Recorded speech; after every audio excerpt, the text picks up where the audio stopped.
Operation fair play کا مقصد اور نصب العین یہ تھا کہ دونوں افریقین کی محاذ رائے ختم کی جائے اور 90 دنوں کے اندر عام انتخابات کا انعقاد کسی قسم کے الزامات یا غلط کاموں کے بغیر کیا جائے، کیونکہ یہ ذمہ داری انتخاب میں حصہ لینے والے اور ووٹ دینے والے ہر ایک کی تھی، مسلح افواج کی نہیں۔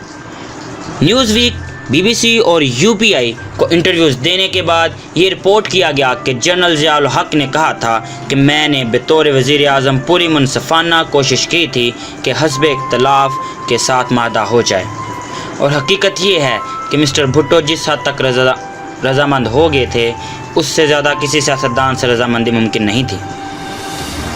جنرل ضیاء الحق نے یہ بھی کہا کہ میرا واحد مقصد آزاد اور منصفانہ انتخابات کا انعقاد ہے جو اس برس اکتوبر میں ہوں گے۔ میں پختہ یقین دلاتا ہوں کہ میں اپنے اس پروگرام سے سرگردانی نہیں کروں گا۔ سرکاری انتظامیہ کے وہ افراد جو کسی طرح بھی اپنے مستقبل کے بارے میں پریشان ہیں، میں یہاں انہیں یقین دلاتا ہوں کہ انہیں کسی انتقام کا نشانہ نہیں بنایا جائے گا۔ بھٹو نے یہ بھی کہا کہ اس سے یہ صاف دکھائی دیتا ہے کہ PPP اور PNA کے مذاکرات اور مفاہمت میں جو ڈیڈ لاک پیدا ہوا وہی فوج کے ذرائع حکومت کا تختہ الٹنے کی وجہ بھی بتائی گئی ہے، جبکہ حقیقت یہ ہے کہ معاہدہ ہونے والا تھا۔ PNA کی طرف سے اٹھائے جانے والے معمولی نکات اگلے دن طے ہونے والے تھے، یعنی حکومت کا طاقت سے تختہ الٹنے کا دن 5 جولائی 1977۔ بالآخر بات کہاں ختم ہو گئی؟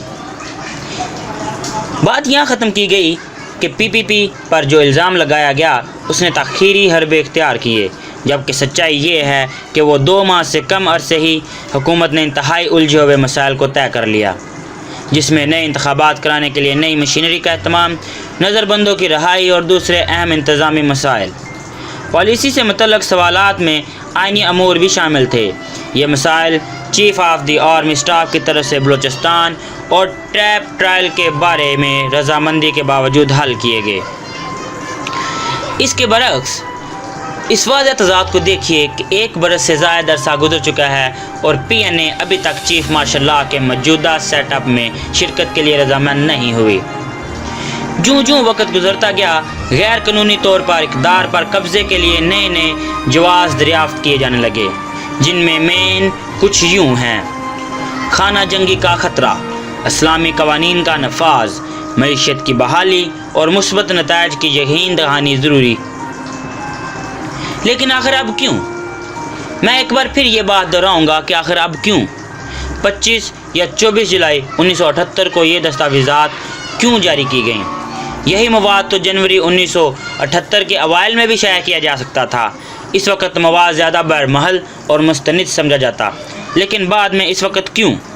جیسا کہ متذکرہ بالامور سے ظاہر ہوتا ہے کہ حکومت کا فوج کے ذریعے تختہ الٹنے کا یہ جواز ہی نہیں بنتا تھا کہ مارچ 1977 کے انتخابات میں دھاندلی ہوئی تھی، اور پھر بطور خاص جبکہ مارچ 1977 کے انتخابات دیگر واقعات کی بنا پر خارج ہو چکے تھے، جبکہ فوجی ٹولے نے 18 اکتوبر 1977 کو جو انتخابات کرائے تھے وہ بھی منسوخ ہو چکے تھے، جبکہ پوری دنیا کے مطالبات کے باوجود فوجی ٹولے نے نئے انتخابات کے انعقاد کے لیے کسی تاریخ کے اعلان سے انکار کر دیا تھا، جبکہ فوجی ٹولہ بنیادی جمہوری راہ سے اغراف کر کے ملحقہ عوامی دشمن پالیسیوں کی طرف گامزن تھا،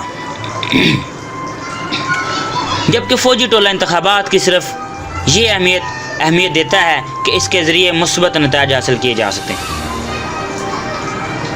ہماری مزید ویڈیو اور اس سلسلے کی اگلی قسط کو جاننے کے لیے ہمارے چینل کو سبسکرائب کریں اور دیکھتے رہیے ہمارے چینل کو۔